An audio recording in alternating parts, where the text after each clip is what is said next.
Hey ladies. So again today is Friday, July 12th. And it's gave birth on Monday, July 8th. So it's 5 days, 5 days. I don't know if you count Monday or not. 4 or 5 days postpartum. So wanted to talk about baby blues and my postpartum body. So I'm doing like all these videos, which actually make me feel a lot better to just talk about it. Even though, so it just makes me feel better to talk about these different things. Um, but so,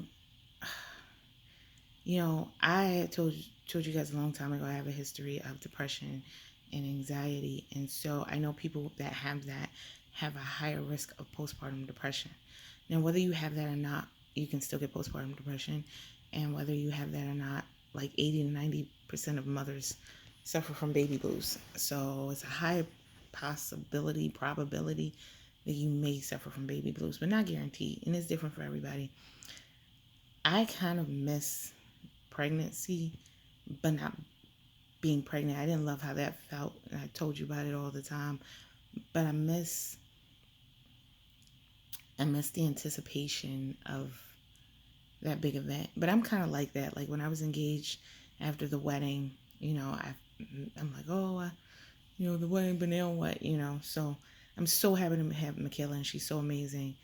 I'm just saying that, you know, being pregnant and having that event coming up. I even miss, you know, not that my husband stopped catering to me, but the focus is definitely on Michaela now. So, it's like, I kind of miss that too a little bit. I um I liked having a lot of the focus on me, especially towards the end of the pregnancy. And I didn't like how my body felt being pregnant. And baby kicks were uncomfortable, and I can see why now, because old girl likes to kick her legs out all the time when she's sleeping and put her hands up, and I can't.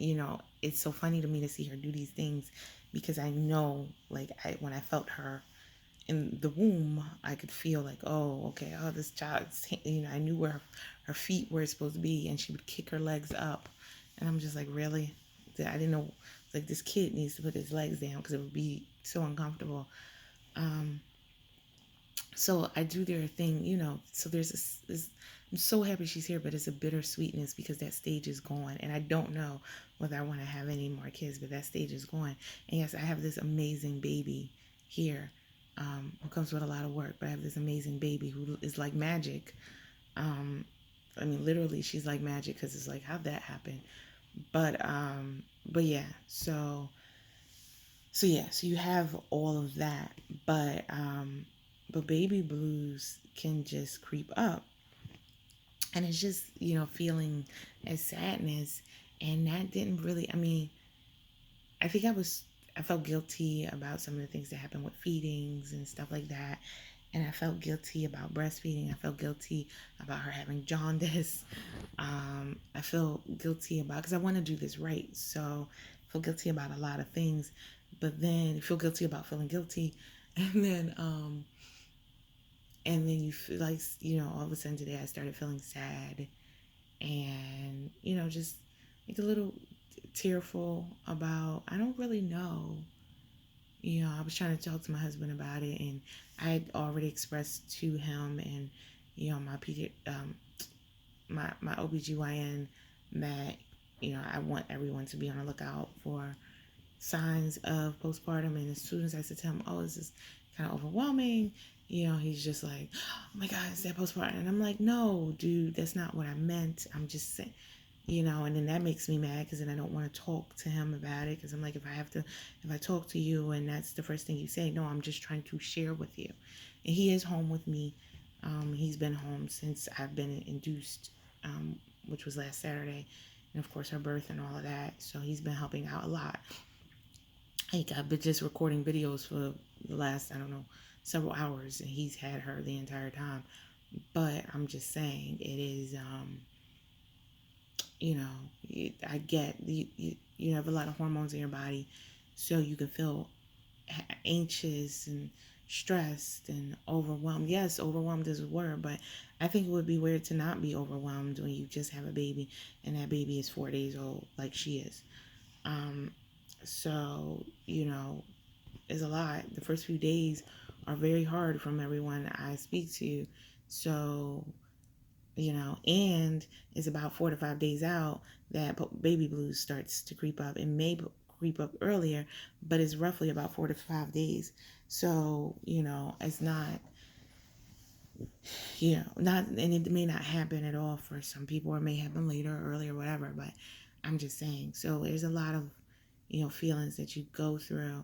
And of course, I'm not saying I don't want the baby or I don't love the baby. I absolutely am in love with her more than I don't know what I expected. I don't know what I expected to feel. I didn't know what to feel, but I'm absolutely, in love with her. She's amazing to me. Like I said, she's like super magical. With that said, it does not negate any of my other feelings about just, the sadness and, so that's just it. And is this baby blues? I don't know. It sounds like it, maybe. Um, or, so I don't think if you feel something, you shouldn't be made to feel as though you can't talk about it. And hopefully there you have someone in your life. If that happens to you, you can talk to about it.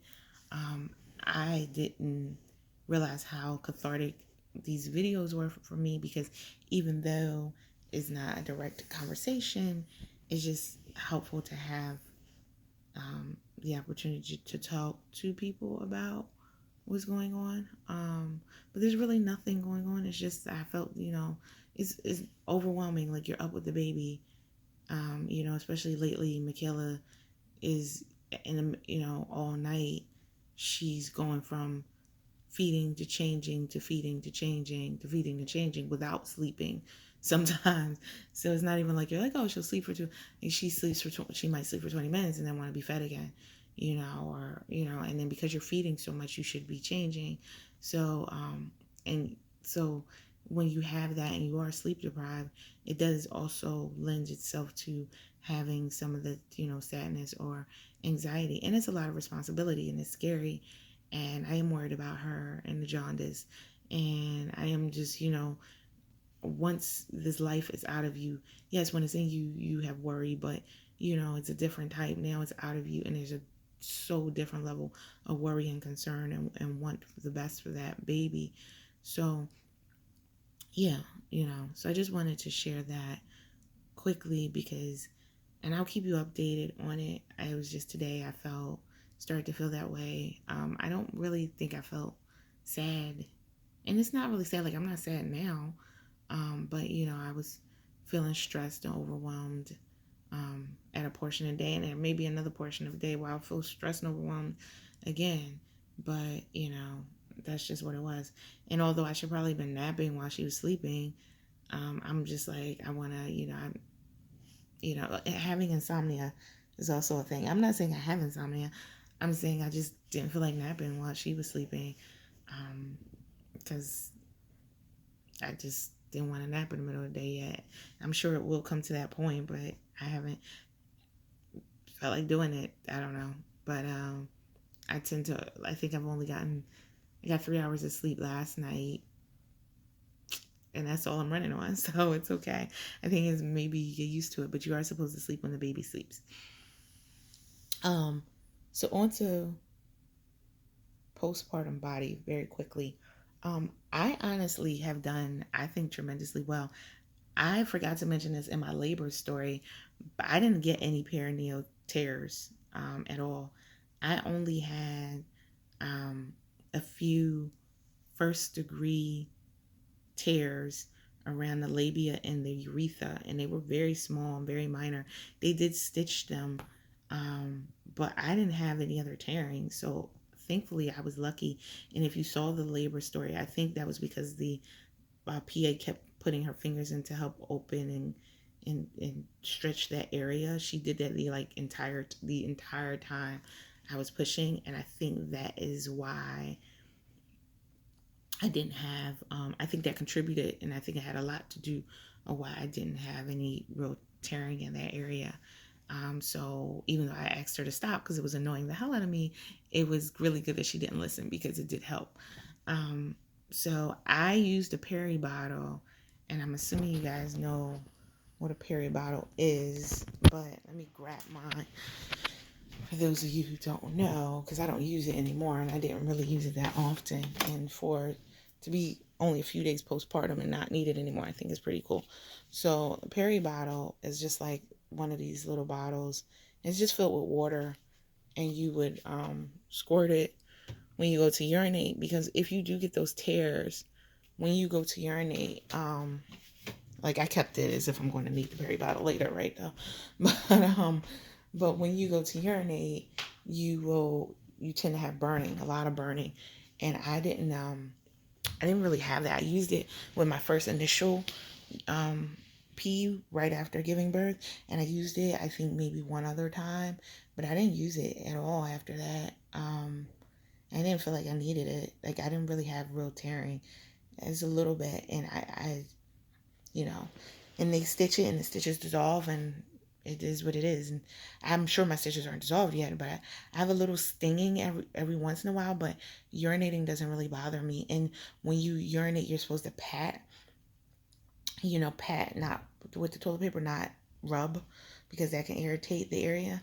And I do all that, but other than that, I don't really have any real issues down there other than the remaining of the bleeding, which I discussed in the other video. So I think it's pretty cool, because I've watched other videos where women are talking about they rip down to their anus or they rip straight through and all of that. And thankfully, Michaela has a pretty big head. It was like 28, 29 inches or something. I don't know, something like that. But regardless, like it, like I didn't really rip. So I'm so thankful for that. And I hope that you're lucky if you deliver vaginally as well, that you don't really rip. I think it had a lot to do with the PA and the way she was stretching. Because to be honest, I did not do the perineal massage the way I had planned to do while I was pregnant, and so yeah. So there you go. Um, and as far as my swelling, like my hands aren't as swollen anymore. My feet, even though I have all this stuff on the bed from my last video, they're not super swollen anymore. Hopefully you can see. Like, I mean, they're not, like, it's not 100%. It's still some slight swelling, but it's slight. Like, it's not what it was, before they were really big. And yeah, there's still some small swelling I can see, but it's nowhere near what it was. And again, that was only Monday. And again, today is Friday. And, oh, and my stomach went down a lot, but my uterus contracted a lot because of the Pitocin. I'm also breastfeeding, and breastfeeding helps. So that's another reason to breastfeed. But like, I mean, it's not flat, but it's, you see this. I don't know if you can see this, but like, it's pretty dang flat. I mean, it's not flat. Believe me, it is not flat. And if I had the courage to lift up the shirt, you would see it's not flat, but it's definitely not what it was. So the bump went away. This is a few days postpartum, but it went away pretty immediately with me. But I think that had a lot to do with the Pitocin and the oxytocin. Which I believe is the same as Pitocin, and it's also made from when you breastfeed, and it helps your uterus contracts. So when your uterus contracts, it also helps pull that stomach back in. Another good thing about breastfeeding, although this is not the breastfeeding video, is that you lose like 500 calories by breastfeeding. So that also helps. I mean, it doesn't mean it's like a diet or anything, but you burn more calories. I also think you get hungrier though, so it actually may not be great, because I know several people who breastfed and actually got bigger post having their baby, because they were breastfeeding and they were constantly eating, because it does actually make you burn more calories, which also makes you hungrier. So as soon as I'm able to exercise and clear to work out, I will be working out, because the last thing I want is to put on a whole bunch of weight, more than what I put on when I was pregnant, and also put on a bunch of weight, and